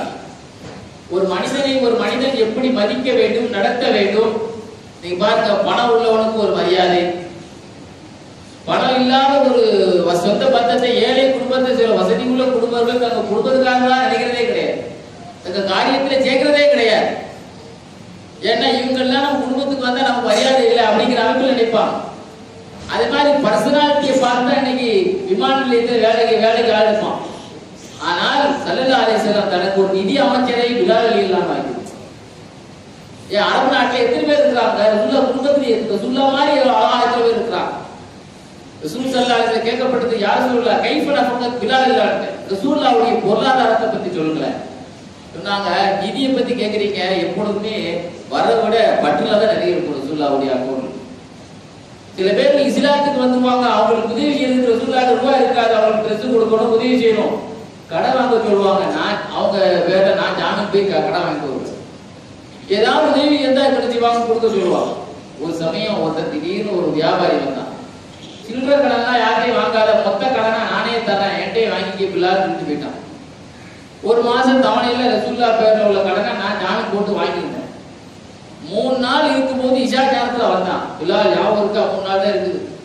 திருப்பி தரல போய் ஒரு பழைய மாதிரி ஆடு வைக்கிற அடிமையா ஆக்கி போடுவேன். மிரட்டிட்டு போயிட்டான், கெட்ட கெட்ட வார்த்தைகளா பேசிட்டு போயிட்டான். இதை போய் ரசூலுல்லாஹ்ட்ட போய் சொன்னாங்க, நாயகமே உங்களுக்குன்னு ஒரு வழி பிறக்கல. அவனும் மிரட்டிட்டு போயிட்டான். நான் காலையில எங்கேயோ ஓட போறேன், ஒளிய போறேன், உங்கள்கிட்ட சொல்லிட்டு போக போறேன் அப்படின்னு சொன்னாங்க. தஹஜ்ஜத் நேரத்துல தப்பிச்சிருவேன் அப்படின்னா. ஒரு முஸ்லீம்கள் வீட்டுல ஒளிய போறேன், கடல்னா தப்பி தானே செய்யறோம். சரிட்டான் ரசூலுல்லாஹி அலைஹி வஸல்லம். சரி எங்கேயா போய் ஒளிஞ்சுக்கோட்டான். அப்படி ஒளி விடுவாங்களா? பெருமானார் ஸல்லல்லாஹு அலைஹி வஸல்லம் அப்படிப்பட்ட நபியில இருந்தாலும் முறையா அவர் செய்தான். காலையில நைட்டு படுக்கும் போது எல்லா சாமானையும் எல்லாம் ரெடியா வச்சு படுத்துருந்தேன். சகர் நேரத்துல ஒரு ஆள் ஓடியே வந்தார். அப்ஷீரியா பிலால், பிலால் அவர்களே அஜிப் பிலால், ரசூலுல்லாஹ் அவங்க பதில் சொல்லணும் கூப்பிடுறாங்க. அந்த நேரத்தில் நைட்டு சொல்லிட்டேன், எப்படி எதுக்கு ரசூலுல்லாஹ் கூப்பிடுறாங்க? அப்ஷீரியா பிலால், பிலால் நற்செய்தி, ஓட ஒளிய தேவையில்லை, உன் கடனை அல்லாஹ் அடைச்சுட்டான். நாயகமே நேரத்தில் இஷா வரைக்கும் ஒரு வழியிலே இல்லை. வாசல்ல போய் பார், பள்ளிவாசல் வாசல்ல பதற்கு ஒரு அரசர் ஒரு 3 ஒட்டக நிறைய சரக்கு ரசூலுல்லாஹ்வுக்கு அனுப்பி இருந்தார். அதை முழுவதும் ரசூலுல்லாஹி அலைஹி வஸல்லம் மறுநாள் இஷா, அந்த இஷா இல்ல மறுநாள் இஷா வரைக்கும் கொண்டு வச்சு கொடுத்துட்டு தான் ஊருக்கு போனாங்க. பெருமானார் ஸல்லல்லாஹு அலைஹி வஸல்லம் வந்து தனக்கு நிதி அமைச்சரை கூட பாருங்க, அமெரிக்காவுடைய அந்த பார்லிமெண்ட்டுக்கு வெள்ள மாளிகையின் பேர் வைக்கப்பட்டிருக்கு. ஏன்னா வெள்ளையர்கள் தான் ஆளணும் என்பதற்காக. ஆனால் அல்லாஹ் இன்று அந்த வெள்ள மாளிகையில் கூட ஒரு ஹபஷியை ஆள வைத்தார் பார்த்தீங்களா? ஆனால் பெருமானார் ஒரு அந்த கட்டிடத்தில், அந்த கருப்பு மாளிகையில் ஒரு வெள்ளை உள்ள ஒரு உள்ளத்தால் வெள்ளை உள்ள நபி நேசத்தான் பாங்க சொல்றதுக்கு ஏன் வைத்தார்கள் பார்த்தீங்களா? அந்த காபாவுக்கு ஏறக்கூடிய வெள்ளையரா இருக்கக்கூடாது, ஒரு கருப்பரா இருந்தாலும் உள்ளத்தால் வெள்ளையர் தான் இருக்க வேண்டும் என்று ரசூல் ஸல்லல்லாஹு அலைஹி வஸல்லம் ஆக்குறாங்களே. அந்த புரட்சி தான் இன்னைக்கு அமெரிக்காவில் ஆரம்பித்தாங்க. 1932ல முதல்ல உலகத்தில் முதல் ஒலிம்பிக் போட்டி ஏற்பட்டது. முதல் ஒலிம்பிக் போட்டியுடைய முதல் போட்டி 1932ல தான் ஆரம்பிக்கப்பட்டது. ஹிட்லர் ஆட்சியில் இருக்கிற நேரம் ஜெர்மனியில. அப்ப அந்த ஹிட்லர் பதவியேற்பு விழாவுக்காக வேண்டி ஒரு மனிதர் ஓட்ட பந்தயத்துல 4 தங்க பதக்கத்தை ஒரு தடகள போட்டியில ஒரு மனிதன் அந்த ஃபர்ஸ்ட் வந்துட்டார். ஹிட்லர் தலைமையில விழா நடக்கிறது. ஸ்டேஜில் ஏறி அந்த தங்கத்தை அந்த மெடலை போடுறதுக்காக ஹிட்லர் எழுந்தார். எழுந்து விட்டு அப்படியே போடாமல் அவரு கழுத்தை நீட்டினார். ஜெசி ஓவன், அந்த வீரர் யாரு? ஜெசி ஓவன் தான். அதுல அந்த 4 போட்டியில ஃபர்ஸ்ட் வந்தவங்க. அப்ப வந்து கழுத்து நீட்டு போய் பார்த்துட்டு அப்படியே கீழே வச்சு சொன்னா, நீ மனுஷனே கிடையாது. ஏன்னா அவர் ஒரு கருப்பர், நீ மனுஷனே கிடையாது. அதாவது இந்த டார்வின் ஒரு பேர் என்ன, அவன் என்ன சொன்னா, குரங்குல தான் மனுஷன் படைச்சாங்க அப்படி சொன்னால. சொன்னவன் இன்னொன்னே உலர்ந்தான், கருப்பர்களும் குட்டையர்களும் அவர்கள் மனிதர்கள் என்பதிலே சந்தேகம். நீ மனுஷனே கிடையாது, நீ மிருகத்துக்கு சமம். மிருகத்தோடு ஓட்ட பண்ணி வச்சா யாரும் ஜெயிக்க முடியும்? மிருகத்தை ஜெயிக்கும். உன்னை நீ கருப்பனா இருக்கிற, நீ மனுஷனே கிடையாதுன்னு சொன்னான். அதனால நான் உனக்கு தரமாட்டேன், கேவலம் சபையில கேவலப்படுத்தினாங்க. ஆனால் பெருமானார் ஸல்லல்லாஹு அலைஹி வஸல்லம் அதே மாதிரி புக்கர் டி வாஷிங்டன், அமெரிக்காவினுடைய பெரிய இலக்கியவாதி புக்கர் டி வாஷிங்டனை எடுத்து பாருங்க. அவர் இலக்கியத்திலே பேமஸ் ஆகிறதுக்கு முந்தி ஒரு நாள் ஒரு சர்ச்சுக்கு வந்தார். பாதிரியார் உள்ள நுழைய கூட அனுமதி கொடுக்கல, உள்ள வர்றதுக்கு எனக்கு அனுமதி கொடுக்கல. அவர் சொன்னாரு, எனக்கு என்னுடைய தேவன் நான் எப்படி நடக்கிறேங்கிறது டைரக்டா எனக்கு சொல்லுவார். நான் உள்ள வந்து நான் வர தேவையில்லைன்னு சொல்லிட்டு வேகப்பட்டு போயிட்டேன். எனக்கு நேரடியாவே சொல்வாரு என்னுடைய தேவன் சொல்லிட்டு போயிட்டார். பின்னால வியாமசான பிறகு திரும்ப ஒரு தடவை அரசாங்கத்தில் பெரிய வியாமசான திரும்ப ஒரு தடவை வந்தாரு. அப்பவும் அனுமதி இல்லை. அப்ப இவர் கேட்டாரு, அப்ப நக்கலாக அந்த பாதிரி கேட்டாரா, தேவன் தான் நேரடியா பேசுவான்னு இல்லையாப்பா, இப்ப எதுக்கு இங்க வந்தாட்டு? அதை சொல்லத்தான் வந்தேன். நேரடியா பேசிட்டாரு, அதை சொல்லதான் வந்தேன். சமயோஜிதமா தப்பிக்கிறார். நானே அங்க வர்றதில்லை, நீ எதுக்கு அங்க போறேன்னு சொன்னாரு அப்படின்னு சொன்னாங்க. என்ன சொன்னா, நானே அங்க போவா செய்யறேன், நீ என்ன அங்க போறேன்னு சொன்னா. சமயோஜிதமாக சொன்னார். ஒரு பெரிய இலக்கியவாதி தான் அவன். கருப்பன் என்பதற்காக வேண்டி அவனுக்கு வழிபாட்டு தளத்துல கூட. ஆனால் தன்னுடைய வாங்கு சொன்னால் ரசூலுல்லாஹ்வுடைய சுஜூதுல பிலால் ரலியல்லாஹுடைய நெத்தி படுற அளவுக்கு பெருமானாரை கொண்டு வந்து தனக்கு நேரே நிறுத்தினார்களே. இந்த உலகத்தில் அப்படி ஒரு மனித நேயத்தினுடைய நம்பர் 1 நாயகரை இந்த உலகத்தில் காட்ட முடியுமா? அடிமையா இருந்த உசாமாவை ஒரு தொட்டிலும் மாட்டிய ரசூலுல்லாஹ் தன் பேர குழந்தை ஹுசைனை ஒரு தொட்டில் டாக்டர் அம்பேத்கர் இந்தியாவுடைய சட்டத்தை ஏற்றிய பெரிய மேலே இன்னைக்கு எல்லா அரசியல் தலைவர்களும் தன்னுடைய கட்சி அலுவலகத்தில் அவர் போட்டோவை போட்டிருப்பாங்க. பெரிய நல்ல மனிதன். அவர் படிச்சுட்டு வந்த பிறகு ஒரு பட்டிமன்றத்தில் கலந்து கொண்டு ஒரு பேராசிரியர் பேசினார். நான் நேரடியாக உட்கார்ந்து கேட்டேன். சொன்னாரு, நமக்கு இது கிதாபுல உள்ள விஷயத்தான் தெரியும். அதனால பேராசிரியர் சொல்லும்போது அதனால விஷயத்துல நம்ம என்ன சொல்ல வர்றாரு தெரியுமா? அவர் வந்து இந்தியாவில் வந்த உடனே ஒரு வண்டி ஏதோ டோரா வண்டி ஏதோ சொல்ற அந்த நேரத்தில் இருக்கிற வண்டியில ஏன்னா ஓட்டிட்டு போனவங்க பேருக்கு ஓட்டு சுட்டு வந்து இறங்கியிருக்காரு. ஓட்டிட்டு போனவன் சொன்னா, நீ உங்களுக்கு என்ன ஜாதின்னு கேட்டிருந்தேன். இவர் மகாஜன ஜாதி சொல்லியிருக்க, கீழே இறங்கியாக்கி நீ கீழே இறங்கு, என் வண்டியில கூட உன்னுடைய நிழல் படக்கூடாது. எப்படிப்பட்ட சமுதாயம்! ஆனால் பெருமானார் ஸல்லல்லாஹு அலைஹி வஸல்லம் அடிமையா இருந்த ஸைத் இப்னு ஹாரிஸாவை தன் வளர்ப்பு மகனாக ஆக்கி, ஸைத் இப்னு முஹம்மத் அக்ரிமு அவுலாக்கும் கமா அக்ரம அவுலாக்கும், உங்க பிள்ளைகளை கண்ணியப்படுத்துற மாதிரி உங்கள் அடிமைகளை கண்ணியப்படுத்துங்கள். எப்படிப்பட்ட மனிதனை இந்த உலகத்தில் அப்படி ஒரு மனிதனை பார்க்க முடியுமா? ரசூலுல்லாஹ்வுடைய வீட்டில ஸைத் இப்னு ஹாரிஸா 8 வயசுல வாப்பா உடைய பிரிய இருக்குமா, அல்லது வேலை பார்க்கிற ஒரு இடத்துல இருக்கக்கூடிய எஜமான பிரிய இருக்குமா, முதலாளி பிரிய இருக்குமா? போஸ் ஒரு போஸ்ல ஒரு இடத்துல வேலை பார்க்கிறாரு, அந்த போஸ்ல பிரியமா இருப்பாரா? பாப்பா கேள்விப்பட்டாரு, மகன் எங்க இருக்கிறார், முகமது வீட்டுல இருக்கிறார். வந்த உடனே மகனே வந்திருப்பார். சொன்னாங்க, யார சொல்லலாம், இனி அனுப்பிடாதீங்க. ரசூலுல்லாஹ் சொன்னாங்க, அவர் வந்தா கூட்டுப்போம். வல்லாஹி லா ஊசிலன்னா அழைக்கும், உங்களுக்கு எதிராக யாரையும் நான் தேர்ந்தெடுக்க மாட்டேன், நீங்க தான் எனக்கு அனுப்பிடாதீங்க நாயகமே. எப்படிப்பட்ட அந்த பிள்ளையை கூட சொன்னதை செய்து காட்டியவர். இதை விட மனிதனுக்கு என்ன வேணும்? சொன்னார்கள், நாளைக்கு கியாமத் நாளையிலே சொர்க்கத்தில் ஃபர்ஸ்ட் நுழைறவர் ஒரு கர்ப்பர் தான் நுழைவார். அவ்வளவன் தகலல் ஜன்னா அப்துன் அஸ்வர், சொர்க்கத்துல முதல்ல நுழைறது மனித நேயத்தை பேசுறதுக்கு பெருமானாரை விட உலகத்தில் யாருக்குமே யோக்கியம் கிடையாது. அதிகமான நம்பர் 1 அதிகமான அந்த பவர் அவர்களுக்கு தான் முதலிடம் உண்டு. உலகத்து சொர்க்கத்திலே முதல். அதுக்கு இடையில நிறைய விஷயங்கள் இருக்கு. ரசூலுல்லாஹ்ட்ட ஒரு கருப்பர் வந்தார், உடம்பெல்லாம் நீச்சடிக்கும் ஒரு மேல. யுத்தத்தினுடைய அந்த காலத்துல கேட்கிறாரு, யார் சொல்லலாம், எனக்கும் சொர்க்கத்துல நானும் உள்ள ஷஹீதானா எனக்கு சொர்க்கம் கிடைக்குமா?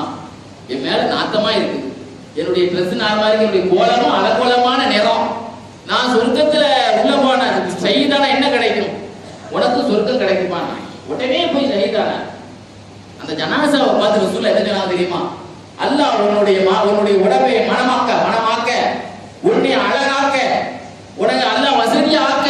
அவர் ஏழை சொல்லிட்டு சொன்னாங்க, 2 ஊர்லி பெண்கள் அந்த ஜனாசாவை சட்டையை கலத்திட்டு நான் தான் அவரை அணைப்புங்கிறதுல சண்டை போட்டு இப்படி திருப்பிக்கிட்டாங்க. என்ன நான் திருப்பிட்டீங்க? ஒரு மடியில வச்சு கொஞ்சிட்டு இருக்கிறாங்க, அதை பார்க்கறத திருப்பிட்டேன். எப்படிப்பட்ட இந்த உலகத்திலே அப்படி ஒரு மனிதனை நாளைக்கு கியாமத் நாளிலே ஒரு கற்பர் தான் ஃபர்ஸ்ட் நுழைவாங்க. அந்த கற்பர் யார் தெரியுமாங்க? ஒரு நபி ஒரு ஊர்ல ஹயாத்துல் ஹயாத் கிதாப் எழுதுவார். ஒரு ஊர்ல ஒரு நபி பயான் பண்ணிட்டு இருக்கும்போது மக்கள் அவரை பிடிச்சு கொண்டு வந்து கிணத்துல போட்டு கல்ல வச்சு மூடிட்டான். இவர் ஒரு ஆடு மேய்க்க, இவர் விரவி ஆவார் இந்த கற்பர். இவர் என்ன செய்வது, ஐயோ பாவம் சொல்லி அந்த கல்லை எடுத்து கீழே போட்டு சாப்பாடு கொண்டு உள்ள கொடுப்பாராம் அந்த நபிக்கு. இப்படியே பல தடவை உதவி செய்திருக்கிறாங்க. இது மாதிரி ஒரு சமயம் இவர்கள் ஒரு சமயம் இந்த மாதிரி விரலை தூக்கிட்டு வர நிலையில ஒரு தூக்க அசதியா இருக்குன்னு ஒரு பக்கம் வலது பக்கமா படுத்தார். 7 வருஷம் தூக்கிட்ட அல்ல தூக்க வச்சுட்டான். திரும்ப இடது பக்கமா தூக்குறாரு, அதுவும் 7 வருஷம் அல்ல தூக்க வச்சுட்டான். 14 வருஷத்துக்கு பிறகு விரல் விசிட்டு பார்த்தா கிணறு திறந்து கிடக்கு. இதுக்கு இடையில அல்ல அந்த ஊர் மக்களுக்கு இதாயத்தை கொடுத்து அவர்களே கிணத்துல போட்டவங்களே அவரை தூக்கி கொண்டு வந்து நபியா ஈமான் கொண்டுட்டாங்க. ஆனா அந்த நபி கேட்டுட்டே இருந்தாங்களா, என்னை ஒரு கருப்பு மனுஷன் தூக்கி சாப்பாடு தந்துட்டே இருக்கா, அவர் எங்க இருக்காரு, அவர் எங்க இருக்கிறார்? அவர் ஒபாத்தான பிறகுதான் அல்லாஹ் வந்தால பாருங்க. அந்த நபி அந்த நபி ஒபாத்தான பிறகுதான் இவர் அல்லாஹ் ஆயாட்டாங்க. காலமுள்ள கேட்டுட்டே இருந்தாங்க நபி, ஒரு மனுஷன் ஒரு கருப்பர் எனக்கு சாப்பாடு தந்தாருங்க, அவர் யாரு? அல்லாஹ் ஒரு இடத்துல தூங்க வச்சுட்டான் 14 வருஷம். இந்த கருப்பர் தான் இந்த நபிக்கு சேவை செய்த இந்த கருப்பர் தான் நாளைக்கு ஃபர்ஸ்ட் சொர்க்கத்துல போவாருன்னு சொன்னாங்க ஸல்லல்லாஹு அலைஹி வஸல்லம். அப்ப இந்த உலகத்துல எப்படிப்பட்ட விஷயம்! ரசூலுல்லாஹ்வுடைய பள்ளிவாசல் பாருங்க, துப்புரவு பணிங்கிறது. ஒரு மனிதன் துப்புரவு பண்றதுனால அவர் கேவலமா நினைச்சிடாதீங்க. ரசூலுல்லாஹ்வுடைய பள்ளிவாசலை கூட்டி பெருக்கி கொண்டிருந்த உம்மு ஹாபிஜான் ஒரு பெண்மணி, நபி அவர்களுடைய பள்ளிவாசலை கூட்டி கொண்டிருந்த அந்த பெண்ணுடைய ஒரு நாள் உம்மு ஹாபிஜான் காணல. எங்க ரசூலுல்லாஹ் நேத்து அடக்கிட்டோம், இறந்துட்டாங்க. இனிய சொல்லல, நம்ம வேலைக்கார பெண்ணு தானே, பணி செய்யற பெண்ணு தானே, துப்புரவு பண்றதானேங்கிறதுக்காக வேண்டி நம்ம சொல்லாத மாதிரி பார்வையிலே தெரிஞ்சது. இவங்க ஒரு முக்கியமான ஜனாசை. துல்லூனி அலா கபரிஹா, இந்த அம்மாவுடைய கபரை எனக்கு காட்டுங்க. ஸல்லல்லாஹு அலைஹி வஸல்லம் போய் அங்க போய் ஜனாசா தொழு வச்சுட்டு கொஞ்ச நேரம் கீழே உட்கார்ந்துருந்தாங்க. கீழே உட்கார்ந்துட்டு பேசினாங்க. ஐயோ அமலைக்கு வஜத்தி கைரன் யாவும் இருக்கான். பக்கத்துல கேட்டாங்க, நாயகம் ஏதோ பேசுறீங்க, என்ன பேசுறீங்க? நீங்க பேசுறது அந்த அம்மாவுக்கு தெரிய கேட்கவா செய்யுது? அந்த அம்மா பதிலே எனக்கு சொல்லுதுன்னு சொன்னாங்க. நான் அந்த அம்மாட்ட கேட்கிறேன், நீ செய்த அமல்களை நீ அல்லாட்ட போயிட்டமா? எத்தனையோ நல்ல அமலை செய்திருப்ப, அல்லாட்ட செய்த அமலே உயர்ந்த அமலாக எந்த அமலை பெற்றுக் கொண்டாய் என்று கேட்டேன். குப்பம் மஸ்ஜிதுக்கு யாருங்களா, அவங்க பள்ளிவாசல கூட்டிய அந்த குப்பைகள் தான் எனக்கு சொர்க்கத்தை கொடுத்துச்சுன்னு எனக்கு பதில் சொல்லுது. அந்த அம்மாவை சொர்க்கத்தில் பார்த்தேன். காணத்தை தத்தமிப்பு, சொர்க்கத்தில் உள்ள அந்த கீழே உள்ள சாமானை எடுத்து வைத்துக் கொண்டிருப்பதை பார்த்தேன். இங்க ரசூலுல்லாஹ்வுடைய பள்ளிவாசல்ல கீழே கிடக்கிற தூசியை தூக்குறவங்க சொர்க்கத்து சாமானை எடுத்து வைக்கிற காட்சியில நான் பார்க்கிறேன். இடையில சொல்லிட்டாங்க. இதே மாதிரி ஒரு நாள் ஒரு கருப்பர், புகாரி ஷரீஃபிலே வருங்க, ஒரு கருப்பர் பள்ளிவாசல் கூட்டிட்டு இருந்தார். ஒரு நாள் காலையில என்னன்னு கேட்டாங்க. ரசூலுல்லாஹ் ஒரு ஜனாசாவை பாக்குறாங்க, புதுசா ஒரு மையத்தை அடக்கப்படும். நபி உங்களுக்கு தெரியாம ஒரு ஜனாசா, எல்லா ஜனாசும் ரசூலுல்லாஹ் நிற்பான், சக்கராத்து இருந்தாலே அங்க போயிடுவான். யார் ஜனாசா எனக்கே தெரியலையேன்னாங்க. யார் சொல்லலாம், பள்ளிவாசல கூட்டிட்டு இருந்தாரு எப்பவும் மஸ்ஜித, அந்த கருப்பர் தான் இறந்திருக்கிறாரு. நீங்க ஏன் எனக்கு சொல்லல? நைட் நேரமா இருக்கு, மிட் நைட்னால தூக்கத்துக்கு இடையூறா இருக்குமேன்னு சொல்லல. அப்படிலாம் நீங்க எந்த ஒரு ஜனாசாவையும் அலட்சியப்படுத்திடாதீங்க. ஏன்னா அவர் ஒரு துப்புரவு பணியாளர் என்பதனாலதான் ரசூலுல்லாஹ் அவங்க சொல்லலைங்கிறது விளங்கிடுச்சு. சொன்னாங்க, ஒரு விஷயத்தை விளங்குங்க, உங்களுக்கு நீங்க அவர் ஜனாசா தொழு வச்சிருப்பீங்க, நான் வந்து ஒரு மையத்துக்கு ஜனாசா தொழு வச்சு அல்லாஹ் மஃபிலஹு சொல்லிட்டு அந்த மையத்தை சொர்க்கவாசியான ஆக்கிடுவாங்க. என் மூலமா ஒரு ஆள் சொர்க்கவாசி ஆறு மிஸ் ஆயிடுச்சு, அதனால அப்படிலாம் செய்யாதீங்கன்னு சொன்னாங்க. சொல்லலாம் பாருங்க, இது மாதிரி பெருமானார் ஸல்லல்லாஹு அலைஹி வஸல்லம் பெண்கள் இன்னைக்கு பாருங்க 1963 தாங்க இன்னைக்கு ஜனநாயகத்தினுடைய தொட்டில் என்று சொல்லக்கூடிய இங்கிலாந்து லண்டன்லயே பெண்களுக்கு சொத்துல உரிமை இருக்குன்னு நம்ம தீர்மானம் கொண்டு வந்ததே பார்லிமெண்ட்ல 1963 தான். 1500 வருஷத்துக்கு முந்தையே சயீத் இப்னு ரபியுல் அன்சாரி என்ற மதீனாவின் அன்சாரி தோழர் ஷஹீதான பிறகு அந்த சொத்தை எல்லாம் எடுத்தது அவருடைய அண்ணன்கள் எடுத்த பிறகு அவர்கள் விஷயத்தில் இறந்ததான் பெண்களுக்கு பாகப்பிரிவினை ஆயம். சயீத் இப்னு ரபியுல் அன்சாரியுடைய குடும்பத்துக்கு தான் சொத்து கொடுங்கன்னு அல்ல ஆயத்தை இறக்கினான். 1500 வருஷத்துக்கு முந்தைய பெண் உரிமை மாதர் சங்கத்துக்காக இந்த உலகத்திலே குரல் கொடுத்த அந்த நம்பர் ஒன் நாயகர். பெண்களுக்காக அவர்கள் மாதிரி அதிகமா குரல் கொடுத்தால் யாரும் இருக்க முடியாதுங்க. பெருமானாருடைய காலம் உயிரோடு பெண்களை புதைத்த காலம். அல்லாஹ் குர்ஆன்ல சொல்வான், அவர்களுக்கு பிள்ளைகளை கொண்டு பெண் குழந்தையை கொண்டு நற்செய்தி சொன்னால் அப்ப பெண் குழந்தை என்பதை நற்செய்திக்குள்ளதுங்கிறது அல்லாஹ் காட்டுறான். ஆனா அது ஒரு துச்செய்தியாக எடுத்துக்கொண்டு அவர்கள் முகம் வாடி விடுகிறார்கள். இன்னொரு இடத்துல அல்லாஹ் சொல்றான், வைதல் மௌதத்து சுயிலத், புதைத்த பிள்ளையிடத்தில் விசாரணை நடக்கும் மறுமையில் ஐக்கிய தன்பின் குத்திலத், என்ன தவறுமா நீ செய்தார், உன்னை உன் தாய் தகப்பன் கொன்றார்களே. அந்த ஆயத்துக்கு இமாம் ராசி எழுதுவாங்க, கொள்றதுல 2 விதையை கையாண்டான். சிலவன் என்ன செய்வான்னா, பேர்காலை வழி வந்தவொடனே அந்த புளியில போட்டு வச்சிருவான். அந்த புளியை இந்த கால் வரும்போது ஆம்பளை தலை வருதா பொம்பளை தலை வருதான்னு தெரியுமில்ல, அது பொம்பளை தலைன்னா அப்படியே தொடாம அந்த புளியிலே விடுற மாதிரி பண்ணிடுவான். இப்படி ஒரு முறை. இன்னொரு முறை என்னன்னா, சிலவன் சரி நம்ம வீட்டுல வளராட்டா காட்டுல கொண்டு விட்டு வந்துடலாம் அப்படின்னு சொல்லி அந்த புள்ளை பிறந்த பிறகு 6 ஜான் வளர்ந்த பிறகு ஒரு துண்டை ஒரு கம்பளியை உடுத்து ஒரு கப்பை கொடுத்து காட்டுல விட்டு வந்துருவாங்க. ஏதாவது மிருகத்தினால ஒரு வேலை நம்ம வீட்டுல நிற்கிறாரு. இதாவது பரவாயில்லைங்க, ஒரு குமரி பொண்ணு பார்க்கவே மாப்பிள்ளை பார்த்து கல்யாணம் முடிக்க வேண்டிய வயசுல உள்ள ஒரு பெண்ணை ஒரு ஆள் புதைச்சாருங்க. குர்துபி இமாம் தன்னுடைய தப்சீர் எழுதியிருப்பாங்க, கத் கஸீரல்லதீன கதலு அவுலாதஹும் ஸஃபஹம் பிகைரி இல்ம், முட்டாள்தனமான முறையில் தங்கள் பிள்ளைகளை கொன்றவர்கள் நிச்சயம் நஷ்டமடைந்தவர்களேங்கிறாங்க. அந்த ஆயத்துக்கு நீங்க சபபுல் பின்னணிகள் பாருங்க. ரசூலுல்லாஹ்வுடைய காலத்துல ஒரு மனிதர் வந்தார். யார் ரசூலுல்லாஹ், பழைய காலத்துல ஒரு பெரும்பாவத்தை செய்த பாவி நான், அந்த பெரும்பாவத்தை இன்றும் என் கண் முன்னால் நினைத்து பார்த்தாலும் அப்படியே அல்லாஹ் என்னை மன்னிக்க மாட்டான், அந்த அளவுக்கு மனசு சொல்லுது. என்னப்பா சொல்லுன்னு சொன்ன உடனே, பெண் குழந்தைகளை வளர்க்க கூடாது என்ற கொள்கையில் உள்ள ஆள் நான். எனக்கு ஒரு குழந்தை பிறந்தது, அழகான பெண் குழந்தை. என் மனைவி கெஞ்சி கேட்டதுக்கு பேரில் அதை விடுவார் நினைச்சேன், வளர்க்க அனுமதி கொடுத்தேன். எனக்கு ஒரு என்ன வேகம்னா, நாம கல்யாணம் முடிச்சு கொடுத்தா நம்ம வந்து அந்த சம்பந்தக்காரனுக்கு நம்ம அடங்கணும். அதனால நாம வந்து அரபிகள் யாருக்கும் அடங்க மாட்டோம். அதனாலதான் நான் பாசத்துல என் மனைவிக்கா விட்டு கொடுத்துட்டேன். கடைசியில் அழகான பெண்ணா ஆயி குமரி பெண்ணா ஆன உடனே பலரும் பெண்ணு கேட்டு வர இதோடு நம்ம க்ளோஸ் பண்ணிட வேண்டியதான். கல்யாணம் வரைக்கும் அதை வைக்க கூடாது. கடைசியில் அந்த குடும்பத்துக்கு நம்ம அடிமையா ஆக வேண்டி வரும்னு சொல்லிட்டு இந்த பெண்ணை ஜோடிச்சு வெயில் நான் குடும்பத்துக்காரங்கள்ட்ட போயிட்டு வரேன்னு சொல்லி கூட்டு போனேன். சத்தியம் வாங்கிட்டு தான் என் மனைவியை அனுப்பி வச்சேன். ஏதாவது பாதாள செய்து மாபாதாள செய்யணும் செய்தாலும் செய்துருமா. கடைசியில பொம்மரிக்குள்ள தானங்க தெரியாதா? சுடுக ஒரு காட்டுக்குள்ள கூட்டு போறதுக்கும் ஒரு சிட்டிக்குள்ள கூட்டு போறதுக்கும் வித்தியாசம் தெரியாதா? அப்படியே கிணத்தை கூட்டு போய் உத்து பார்த்தேன். கிணத்தை பார்த்தேன். எனக்கு செய்தான் ரத்தத்தில் வேலத்தை ஏற்படுத்தினான். என்னுடைய பிள்ளையை கட்டி பிடிச்சு கொண்டு வாப்பா என்னை கொன்றாத, தெரியுதுல கொள்ளதான் கொண்டு வந்திருக்கிறாரு. தாயிட்ட நீங்க சத்தியம் வாங்கிட்டு வந்திருக்கீங்களன்னு சொல்ல மாசம் என் கண்ணை திறந்தது. கடைசியில கணத்தை பார்த்தேன். இந்த பிள்ளையை கட்டி பிடிக்கிற பாசத்துல வளர்ந்தேன். கடைசியில செய்தான் என்னை மேய்த்தான். ஒரு தள்ளு தள்ளி விட்டேன். அது கத்தல நீ அப்படின்னு சொல்லி சத்த நிகழ்ச்சி கொண்டுட்டியே அப்படின்னு சொல்லி இதை சொல்லும்போது சொல்ல அப்படியே அழுதுட்டான். நாங்க அடப்பாவி, எனக்கு மட்டும் இஸ்லாத்துக்கு முன்னால் செய்த தவறுக்கு நடவடிக்கை எடுக்கக்கூடிய அதிகாரத்தை அல்லாஹ் தந்திருந்தால் ஆக்கத்துக்கு கடுமையா நடவடிக்கை எடுத்துவார். இதுல 100 பேர் கெட்டவர் இருந்தால் ஒவ்வொரு காலத்துல ஒரு நல்லவர் இருப்பார்லாங்க. அந்த நல்லுள்ளம் ஒரு சஹாபி. இஸ்லாத்துக்கு முந்திய நாச்சியா இந்த சஹாபி சொன்னாங்க, யார சொல்லலாம், இஸ்லாத்துக்கு முந்தியே நான் ஒரு சேவையை செய்துட்டு இருக்கேன். ஆனா நான் கலிமா சொல்லாத காலம். அந்த சேவைக்கு அல்லாஹ்ட்ட சவாபு கிடைக்குமா? நீங்க சொல்லுங்க, என்ன சேவைன்னு கேட்டாங்க. நான் ஒரு சமயம் என் கர்ப்பிணி ஒட்டகை 2 ஒட்டகை காணையிலே தேடி தேடி அழைச்சேன். ஒரு பங்களா பக்கத்திலேயும் தேடினேன். அங்க ஒரு பெரியவர் உட்கார்ந்து இருந்தார். உள்ள இருந்து ஒரு பெண்ணு வந்து அவர்கிட்ட சொன்னா புள்ள பிறந்துச்சுன்னு சொல்றா. அந்த பொம்பளை நான் கவனிச்சுக்கிட்டேன். இவர் சொல்றாரு, என்ன புள்ளைன்னு கேட்கிற, பொம்பளை புள்ளைய உள்ளே புளிய தோண்டிக்கிட்டு உள்ளே புதைச்சிருன்னு சொல்றாரு. நான் அதை விளங்கிக்கிட்டேன். நான் தேடி வந்ததே ஒட்டகத்தை. நான் சொன்னேன், அந்த உயிரை இரட்டக்குள்ளப்பா, நான் 2 ஒட்டகை தரேன், கர்ப்பிணி ஒட்டகை 4 ஒட்டகை மொத்தம் அந்த பிள்ளையுடைய உயிரை எனக்கு தந்தது. அப்ப அவர் கேட்டாரு, என்னுடைய பிள்ளைய அவன் அடிமையா எடுத்துக்கியா? அதுலயே பாருங்க, அவன் கொள்ளுவானா, இங்க வந்து அடிமையாக மாட்டாங்க.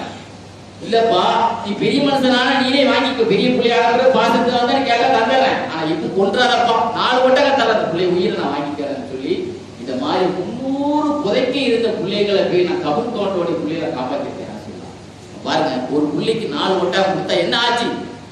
ஆயிரக்கணக்கான ஒட்டகம் கொடுத்து நான் காப்பாற்றிருக்கிறேன். சொல்லா நான் கலிமா சொல்லாத காலத்துல சொன்னாங்க, உனக்கு அதுக்கும் அல்லாட்ட கூலி இருக்குன்னு சொல்லி. ஒரு மனிதர் சொல்ல, யார சொல்லலாம், நான் 12 பொம்பளை பிள்ளையை நான் கொண்டிருக்கேன். ஒரு மலையில வந்து காட்டினார். இந்த மலையில தூக்கி வீசி எரிஞ்சிருக்கேன். ஸல்லல்லாஹு அலைஹி வஸல்லம் அந்த மலையில வந்து சொன்னாங்க, அந்த புள்ள பேர் சொல்லி ஒரு புள்ள சத்தம் போடு, உன் தாழ்வோடு இருக்க விரும்புறியா? இல்ல ரசூலுல்லாஹ், அல்லாஹ் உயர்ந்த இடத்துல இருக்கிறேன். தெரியாத காலத்துல நான் செய்த ரசூலுல்லாஹ் 12 அடிமையை விடுதலை பண்ண அப்படின்னு நான் சொன்னார். எப்படிப்பட்ட அரக்கர்களை மாத்தி பெருமான். பெரிய தொழிலதிபராக இருந்த ரசூல் ஸல்லல்லாஹு அலைஹி வஸல்லம் சபையில ஜிப்ரீல் அலைஹிஸ்ஸலாம் வரணும்னா திஹியத்துல் கலபி சார்ந்து வந்து வருவாங்க. சொன்னார், எனக்கு 70 பொம்பளை பிள்ளையை கத்தியாலே அறுத்துக்கிறார் ரசூலுல்லாஹ். எப்படிப்பட்ட ஆட்கள் பிற்காலத்திலே ரசூலுல்லாஹி ஸல்லல்லாஹு அலைஹி வஸல்லம் அவுசுகுல் சாயிதுல் அன்சாரி ஒரு சஹாபி சொன்னாரு, என் பிள்ளைகள் எல்லாம் நாசமா போட்டும் அப்படின்னாரு. பொம்பளை பிள்ளைகள் சொன்னாங்க, பிலாத சூப்புல் படா, பொம்பளைகளை திட்டாதப்பா, அவுஸ் அவங்கள்ட்ட தான்ப்பா அல்லாஹ் 5 வகையான பாக்கியத்தை வச்சிருக்கிறான்னு சொன்னாங்க. 5 வகையான பாக்கியங்களை அவர்கள் தான் விலை மதிப்புள்ளவர்கள். பெண்கள் இல்லைன்னா அன்னைக்கு ஒரு மனிதன் எத்தனை லட்சம் ரூபாய் சம்பாதிச்சிருந்தாலும், ஒரு கல்யாணம் இல்லைன்னா அவனால் வாழ முடியுமாங்க, நிம்மதி இருக்க முடியுமாங்க? ஒரு ஆஸ்பத்திரியில் நீ சேர்ந்திருந்தாலும் ஒரு பொம்பளை பிள்ளை இருந்து நமக்கு ஒரு பணிவிடை செய்யலாம். இன்னைக்கு நமக்கு ஆம்பளை பிள்ளை இருந்து நமக்கு பணிவிடை எதிர்பார்க்க முடியுமாங்க? பொம்பளை பிள்ளை மாதிரி இன்னைக்கு எத்தனை பேர் அழுகா தெரியுமா? ரசூலுல்லாஹ் சொன்னாங்க, அதாவது அவர்கள் எல்லாம் அதாவது அவர்கள் தான் பறக்கத்தை அல்லாஹ் வச்சிருக்கிறாங்க. சொன்னாங்க, முசீபத்தி, நீ துன்பத்தில் இருக்கும்போது உனக்கு கவனிக்கிறதே ஆஸ்பத்திரியில் அவங்கதான் சொன்னாங்க. அதே மாதிரி அது முன்னாடிமா உன்னுடைய நல்ல காரியத்தில் அலங்கரிக்கிறதே பெண்கள் தான். ஜப்பிராக்கு இந்த முன்னாடிமா ஒரு கல்யாணம் முடிஞ்சுன்னா பொம்பளைங்க தேவையோடு நிக்கணும், அப்பதான் அது கல்யாணோட மாதிரி இருக்கும். இல்லைன்னா அது மையத்துக்கு மாதிரி தான். அது மாதிரி நீ மூத்தானா அதிகமான இரங்கலை தெரிவித்து கண்ணீர் வடிக்கிறதும் பொம்பளை பிள்ளை தான் மாற்றும். இன்னைக்கு பாருங்க, மருமக இன்னைக்கு நம்ம ஆம்பளை பையன் எவ்வளவுதான் ஆஸ்பத்திரி பில்லு கட்டா அந்த பாசத்துல உணர்வு அவ்வளவு பாருங்க. ரசூலுல்லாஹ் வஃபாத்தான பிறகு அதிகமா அழுது பாத்திமா ஆயிட்டான். அதனாலதான் முதலே சொன்னாங்க, இதான் ஜா ரசூலுல்லாஹ் இறங்கின உடனே பாத்திமா என் பேரண்ட்ஸை தைரியப்படுத்திக்கும், நான் தான் இறக்க போறேன், என் நப்சு சொல்லுதுன்னு சொன்னாங்க. பாத்திமா ஆயிட்டு மட்டும் தான் சொன்னாங்க. பாருங்க, இந்த பூமி அவர்கள் வீட்டை சுமக்கிறது, அல்லாஹ் இரணத்தை சுமக்கிறான். ரசூலுல்லாஹ்வுடைய சபையில ஒரு மனிதர் உட்கார்ந்து இருந்தார். ஆம்பளை பையன் வந்தான், குத்தி மடியில கொண்டு வச்சுட்டார். அடுத்து பொம்பளை பிள்ளை வந்தவன பக்கத்துல எடுத்து வச்சுட்டார். ரசூலுல்லாஹ் சொன்னாங்க, நேர்மையா நடக்கலையே, நீ ரெண்டு பேர்ட்டையும் ஒரு நேர்மையா நடக்கலையே. ஆம்பளை பையன் வந்த உடனே நீங்க முத்தி மடியில வச்சிய, உன் பொம்பளை பிள்ளை வந்தவன நெருக்கி வச்சாரா முத்தலையே. ரெண்டு பேர்த்தையும் முத்துறதுல கூட சமம் காட்டணும்பா. சொன்னாங்க, பெண் குழந்தை என்றால் பிசாசு நேரத்தில் அவர்களை வெறுத்து ஒதுக்கி அந்த சமுதாயத்துக்கு மத்தியில் சொன்னார்கள், ஆண் குழந்தை பிறந்தால் மலக்குமார்கள் வருகிறார்கள், அந்த குழந்தையை தலையை தடவி அல்லாஹ் உனக்கு சலாம் சொன்னா என்று மட்டும் சொல்லிவிட்டு செல்கிறார்கள். அதே சமயத்தில் பெண் குழந்தை பிறந்தால் சிலத்தூர் ஒரு பாடல் ஹதீஸ்ல ஒரு தவறானி, அதை எடுத்து பார்ப்போம். பெண் குழந்தை பிறந்தால் மலக்குமார்கள் தங்கள் ரெக்கைகளால் அந்த வீட்டை அழகுபடுத்துகிறார்கள். அந்த புள்ளையை பார்த்து சொல்கிறார்கள், கரஜித்தி லைபத்தில் கரஜித்தி மின் லைபா, பலகீனமானவளுக்கு பிறந்த பலகீனமான பெண்ணே, இன்னல்லாஹு முஆமிலா யௌமுல் கியாமா, அல்லாஹ் உதவி உனக்கு மறுமை வரைக்கும் இருக்குமா என்று அந்த புள்ளையை தடைவிட்டு அந்த வீட்டையே அலங்கரித்து விட்டு வாழ்த்து சொல்கிறார்கள். இதெல்லாம் இந்த உம்மத்துக்கு பெண் குழந்தைகளுடைய பெருமைகளை பெருமானார் செய்திருக்கிறார். பாருங்க, ஒரு பெண் ரசூலுல்லாஹ்ட்ட வந்து சொல்லிச்சு, யார சொல்லலாம், ஒரு கனவு கண்டேன் நாயகமே. தாரமி ஹதீஸ் கிதாப பாருங்க, கனவு பத்தி இருப்பார் பயான் நிறைய வருது. யார சொல்லலாம், என்னுடைய கணவர் சஃபர்ல இருக்கார், வெளிநாட்டுல இருக்கிறார். யார சொல்லலாம், எங்க வீடு சுவர்லாம் இடிஞ்சு விடுற மாதிரி கனவு கண்டேன், எங்க வீட்டுல உள்ள மரம் இடிஞ்சு விடுற மாதிரி கனவு கண்டேன். நம்ம குழந்தை உண்டாயிரு, வயத்துல இருந்து மோசமான தோற்றத்துல ஒரு குழந்தையை பெற்றெடுக்கிற மாதிரி கனவு கண்டேன். எனக்கே பயமா இருக்கு, கணவர் வருவாரா, பிள்ளை எப்படி பேர்காலம் என்ன ஆகும். ரசூல் ஸல்லல்லாஹு அலைஹி வஸல்லம் நல்லவே தெரியும், இந்த அம்மாவுடைய கணவர் திரும்ப வரமாட்டார், இந்த பிள்ளைக்கு நல்ல பிள்ளை பிறக்காதுங்கிறது ரசூலுல்லாஹ்வுக்கு தெரியும். ஆனால் இந்த பெண்களுடைய கண்ணீரை துடைத்த நபி அந்த கெட்ட கனவுக்கு கூட நல்ல விளக்கம் எழுதிட்டார். உனக்கு நல்ல மாதிரி கணவர் வருவார்மா, நீ உனக்கு அழகான ஆம்பளை பிள்ளையை பெற்றெடுப்பாய் போல் அந்த அம்மாவை ஆனந்த கண்ணீர் வடிக்க வச்சு திரும்ப அனுப்புனாங்க. அடுத்த சபர்லையும் இந்த அம்மா குழந்தை உண்டாச்சு, அடுத்த சபர்லையும் இந்த கனவு திகில் கனவு. இதே பதில் அப்படியே கடந்துகிட்டே இருக்கும்போது ஒரு சமயம் அந்த அம்மா கனவு கேட்க வரும்போது ரசூலுல்லாஹ் வெளியே போயிருக்காங்க. இன்னொரு பிள்ளை இன்னொரு சபர்ல ஆயிஷா நாய் கேட்டாங்க, வருஷம் வருஷம் அவங்கள தானே கேட்கறேன், ஏன்டா இருக்கிறதா கனவு விளக்கம் இல்ல உங்கள்கிட்ட சொல்ல மாட்டேன். அவங்கள்ட்ட அந்த கனவு பயங்கரமா இருந்தாலும் நல்ல விளக்கம் சொல்றாங்க, நடந்துகிட்டே இருக்குது. இல்ல சொல்லுமா, அந்த தடவை ரசூலுல்லாஹ் வர லேட்டாமா ஏதோ சொன்னாங்க சொல்லிட்டாங்க. இந்த கனவுக்கு கரெக்டான விளக்கம்னா உன் கணவர் இறந்துருவாரு, உனக்கு பிறக்கிற பிள்ளை உன்னை பேர கெடுக்கிற பிள்ளையா பிறகு அதான் ஆரம்பிச்சுட்டாங்க. நம்ம அழ ஆரம்பிச்சு, இதனாலதான் நான் உங்களுக்கு சொல்ல மாட்டேன்னு இந்த மாதிரி ஒரு கனவை சொல்லி எனக்கு இந்த மாதிரி சந்தோஷம் தருவாங்க, துக்கத்தை தந்துட்டீங்க, அழுது துக்கம் சொல்ல அவ்வளவு. என்ன கனவு விளக்கம் சொல்லி முடியான்னு கேட்டாங்க. ஆமா, என்ன வேலை பார்த்து அவசரப்பட்டீங்க. அந்த அம்மாவுக்கு கெட்ட கனவும் தெரிஞ்சு கூட நல்ல விளக்கத்தையே சொல்லி நல்லது நடக்க வச்சேனே, நீ உள்ளத உள்ளபடியா சொல்ல வச்சு ஆபத்தை உண்டாக்கிட்டேன்னு சொன்னாங்க. உங்கள் உலகத்தில் என் இதயத்தை கவர்ந்தது சாலிமான பெண்கள் என்று இந்த பெண் இனத்திற்கு இதை விட இந்த உலகத்தில் என்ன வருங்க, இந்த பெண்களுடைய உணர்வுக்கு சொன்ன இந்த கருத்தை நைஜீரியாவில் உலக அளவில் போட்டு நடத்தினா 2002 இஸ்லாமிய நாடுகள்லாம்